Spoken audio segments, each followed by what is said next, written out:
আমি অলরেডি এর উত্তর দিয়েছি, অলরেডি প্রশ্ন করা হয়েছে যে ডি এর বৃদ্ধি, আমরা সেটাকে স্বাগত জানাচ্ছি। যেটা ক্রিটিসাইজ করার, ক্রিটিসিজমের পয়েন্টগুলো অ্যাট এ গ্লান্স যা দেখেছি বলে দিলাম, এবং বাজেট বক্তৃতায় আমাদের একাধিক বিধায়ক বক্তৃতা করবেন।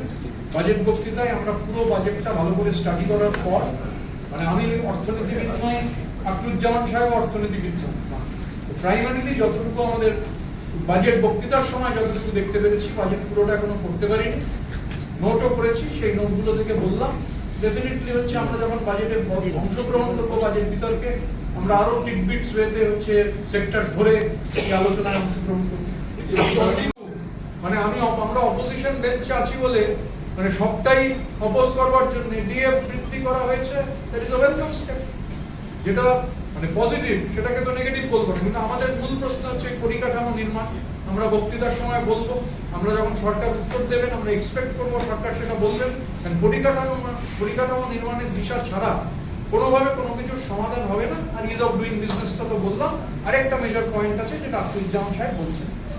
দেখুন, আমাদের দেশের প্রধানমন্ত্রী সহ আমাদের নতুন সরকারের নতুন দায়িত্ব নিয়েছেন আমাদের মাননীয় মুখ্যমন্ত্রী।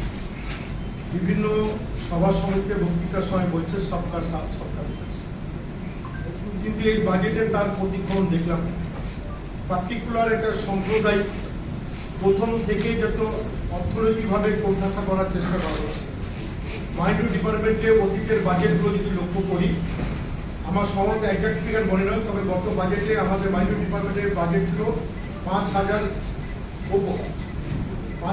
ওপর বোধ হয়, এরকম একটা বাজেট ছিল। কিন্তু একটা গ্লান্স আজকে বাজেট যখন দেখলাম, ফ্রেশ হলো, বিস্তারিত ভিতরে গিয়ে জানতে হবে। এক হচ্ছে গভর্নমেন্ট যে বাজেট পেশ করেছেন, আমাদের মনে হয়েছে যে পরিকাঠামো নির্মাণ, ইনফ্রাস্ট্রাকচার ডেভেলপমেন্ট, পরিকাঠামো নির্মাণ যদি তার কোনো যদি স্পেসিফিকেশন না থাকে, যতটুকু উল্টে আমরা দেখেছি যে পরিকাঠামো নির্মাণের কোনো ফিগার নেই।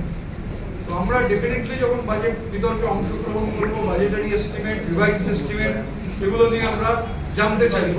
কিন্তু পরিকাঠামো নির্মাণ যদি না হয়, ইনফ্রাস্ট্রাকচার ডেভেলপমেন্ট যদি না হয়, তাহলে হচ্ছে মানুষের হাতে টাকা পৌঁছবে না। পরিকাঠামো নির্মাণ হলে তবেই হচ্ছে মানুষের হাতে টাকা পৌঁছবে, মানুষের হাতে টাকা পৌঁছলে মানুষের ক্রয় ক্ষমতা বাড়বে, এবং তবেই হচ্ছে ইকোনমি শক্তিশালী হবে, মানুষের জীবনযাত্রার মানোন্নয়ন হবে। আমাদের ওভারঅল দেখে মনে হয়েছে যে পরিকাঠামো নির্মাণের ক্ষেত্রে ডেফিনেটলি গভর্নমেন্ট পরিকাঠামো নির্মাণের কথা বলেছে, যে স্পেসিফিকেশন পরিকাঠামো নির্মাণে কত টাকা খরচ হবে বা কি রোড ম্যাপ রয়েছে, সেটা এট এ গ্লান্স আমাদের মনে হয়েছে ক্লিয়ার নয়, নাম্বার 1। 2 হচ্ছে ইজ অফ ডুইং বিজনেস।